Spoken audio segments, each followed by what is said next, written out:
Hi, I'm Josh Ellsworth, General Manager with Stahl's CAD Cut Direct. Are you wasting too much material in your shop or business? What would I find if I came into your shop right now and checked your circular file? Would it look like this? Empty water bottles, perfectly good material. What could have been good material if I would have properly utilized a weed border? Watch our other video for that tip. There's the backing to that material. Another small piece of material, some thermal tape. Perfectly good pieces of material that I could be utilizing. You probably would have saved this piece and reclaimed it. But how about these small pieces? Is this something you would have saved, or you just pitch them in a can? Material costs about 1 to 2 cents per square inch. You can't just afford to throw away this material. Does your vinyl cutter accommodate scrap material? This one does, and a lot of them on the market do. So read your manual or watch our training videos to learn how to use scrap material. It's this simple.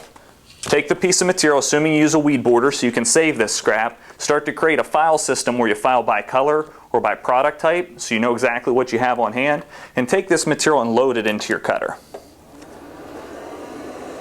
These cutters have adjustable pinch rollers. Yours probably does too. You're familiar with how to use those. Lock it down on the edges of your scrap material. This particular machine can accommodate about 5 inches wide of scrap material. So I simply lock the rollers down once I load the scrap material into place. Now, instead of telling the machine you have a roll in the machine, you need to tell it you have a sheet or a piece. It's categorized in different ways for different cutters. But basically on this one, it calls out piece. So I'm going to tell it that there's a piece in there. Now if you watch closely, you'll see the machine scan the width of this material, but it also will feed through and scan the length. If you've accidentally hit the piece or the sheet function when you had a roll in, you'll probably remember it because the whole roll shot out at your feet as you were standing at the cutter. But now it's measured those dimensions, and it reads them out on screen. So if I'm hooked up with a parallel or a serial port, I can simply go into the software and punch in the dimensions on the screen. That's my cuttable area on this particular scrap piece. If I'm connected with a USB connection that has two-way communication from software to cutter, cutter to software, I can actually get the size directly from the machine. So I'll go and get that size from the machine in the software right now.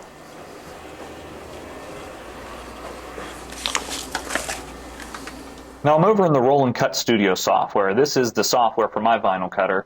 Most cutters have a software that you can punch in the size to the machine or get the size from the machine if you're connected USB, as I mentioned before. So with this program, it's pretty simple. I go up to File, Cutting Setup, have my roll-in selected, and I go into Properties, and I say, get that size from the machine. It's reading in millimeters, so I'll switch it over to inches. So you can see I actually have a 6 3/4 wide piece available to cut by 1.68 inches. Click OK, and watch when I click OK again, you'll see this background page sized to the exact size of my scrap material. Now this is the available cutting area. So I can use this to cut a little job. Maybe the scrap pieces are bigger and I can cut something for an actual size shirt or for a left chest logo. Or worst case scenario, I can just cut a promo design, heat press it to a mini t-shirt, and drop it in the customer's next order so they can see a new finish or a new type of material that I offer. So I'll just type in sample here to show you a sample cut. Scroll that up a little bit larger. Of course, I want to mirror it since I'm applying to apparel, and then send it over to my cutter, and it'll cut right on my scrap piece of material.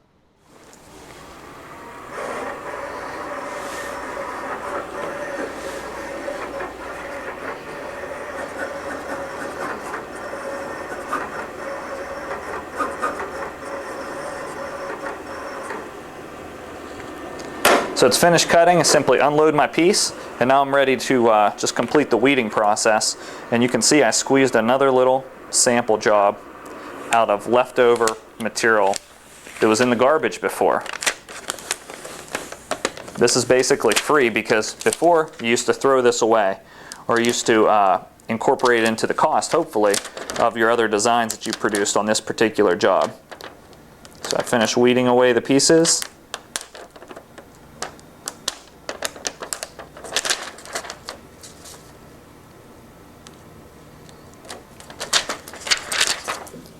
And now I'm ready to press it over.